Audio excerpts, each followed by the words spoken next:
The city-states of medieval Italy were among the most dynamic political and economic entities of the Middle Ages. Emerging from the remnants of the Western Roman Empire, these autonomous regions developed unique systems of governance that blended oligarchic, republican, and mercantile influences. The Italian city-states, including Florence, Venice, Milan, Genoa, and Pisa, became hubs of commerce, banking, and artistic patronage, laying the groundwork for the Renaissance. This paper explores the political structures, economic foundations, and socio-cultural dynamics of these city-states, emphasizing the role of oligarchies, republics, and mercantile rule in shaping medieval Italy. The rise of city-states. Following the collapse of centralized imperial authority in the 5th century, Italy became fragmented into numerous independent territories. The Byzantine Empire retained control over portions of the Italian peninsula, while the Lombards, Franks, and later the Holy Roman Empire exerted influence over the region. Despite these external forces, cities such as Venice, Florence, and Genoa gained increasing autonomy, establishing self-governing institutions and gradually shedding feudal structures. By the 11th and 12th centuries, many Italian cities had asserted their independence through violent struggles or negotiations with local feudal lords. The emergence of powerful merchant classes, guilds, and urban elites facilitated the development of city-states, each with distinct governing frameworks that reflected the interests of dominant social groups. Oligarchic rule and aristocratic dominance. One of the most prevalent political structures in medieval Italian city-states was the oligarchy, wherein a small elite class controlled the government. This system was particularly prominent in cities like Milan and Venice. Oligarchies typically arose from aristocratic families who had accumulated wealth and political influence through land ownership, trade, and banking. In Milan, the Visconti family established a hereditary rule that functioned as an oligarchy despite maintaining a semblance of communal governance. By consolidating power through strategic marriages, military conquests, and alliances, the Visconti transformed Milan into a dominant regional force. Their rule was characterized by centralized authority, taxation reforms, and territorial expansion. Venice, on the other hand, operated under a more structured oligarchic model. The Venetian Republic was governed by the Great Council, an assembly composed of noble families. The Doge, elected for life, served as the ceremonial leader, but real power rested with the Council of Ten and the Senate, institutions designed to prevent any single ruler from amassing too much control. Venice's oligarchic system enabled stability and continuity, ensuring the city's prominence as a maritime and financial powerhouse. The Republican tradition in Italian city-states. While oligarchic rule dominated many regions, Republican ideals flourished in several city-states, particularly Florence. The Republican model emphasized shared governance and civic participation, though in practice power often remained in the hands of wealthy elites. Florence's political system evolved from a commune to a republic in the 13th century. The city was governed by the Signoria, a council of elected officials representing major guilds. The Medici family, though not holding official titles at first, exerted immense influence through their financial empire, effectively controlling the republic behind the scenes. The Medici's patronage of the arts and their strategic diplomacy made Florence a center of cultural and economic activity. Other cities, such as Siena and Bologna, also embraced republican governance. Siena's government was led by the Nine, Il Governo dei Nove, a council representing the merchant and professional classes.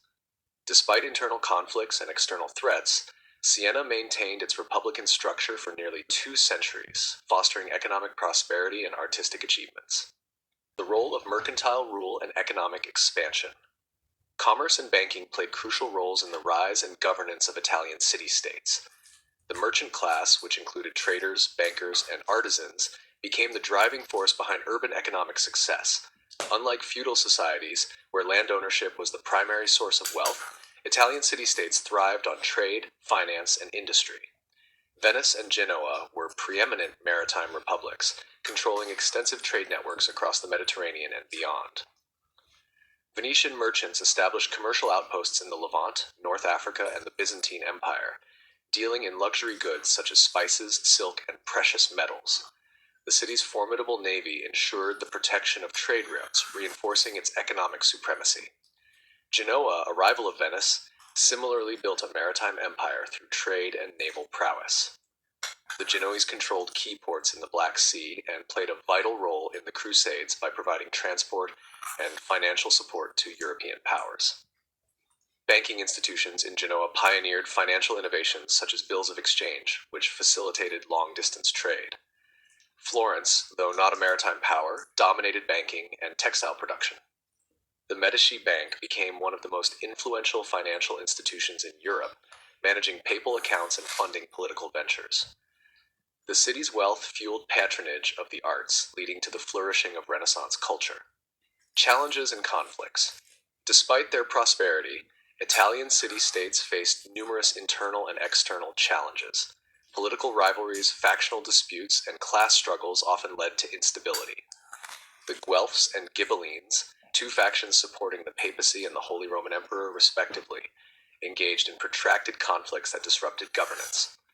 Additionally, city-states frequently waged wars against one another over trade routes and territorial disputes. The Wars of Lombardy saw alliances shift as cities fought for dominance. Venice and Genoa engaged in prolonged naval wars, while Florence and Milan vied for influence in central Italy. Foreign invasions also threatened Italian autonomy. The French and Spanish monarchies, along with the Holy Roman Empire, sought to exert control over the fragmented peninsula. The 1494 French invasion of Italy marked the beginning of the Italian Wars, leading to the decline of independent city-states and the rise of foreign domination. Cultural and intellectual contributions. Despite their political turbulence, the Italian city-states made unparalleled contributions to culture, philosophy, and science. The Renaissance, which emerged in Florence and spread throughout Europe, was deeply rooted in the economic and intellectual climate of these urban centers. Wealthy patrons, including the Medici, Sforza, and Este families, supported artists like Leonardo da Vinci, Michelangelo, and Raphael. Universities in Bologna and Padua became leading centers of legal and medical education, influencing European thought. The humanist movement, emphasizing classical learning and individual potential, flourished in the republican environment of Florence. The city-states of medieval Italy were remarkable for their blend of oligarchic, republican, and mercantile rule. Their governance structures reflected the interplay of aristocratic dominance, civic participation, and economic ambition. While oligarchies ensured stability in Venice and Milan, republics in Florence and Siena promoted a degree of political engagement among citizens. The mercantile class, through trade and banking, shaped the economic destiny of these cities, positioning them as leaders in European commerce and culture. Although political rivalries and foreign invasions eventually curtailed their independence, the legacy of the Italian city-states endured. Their economic innovations, artistic achievements, and intellectual advancements set the stage for the modern European world, influencing governance, finance, and cultural expression for centuries to come.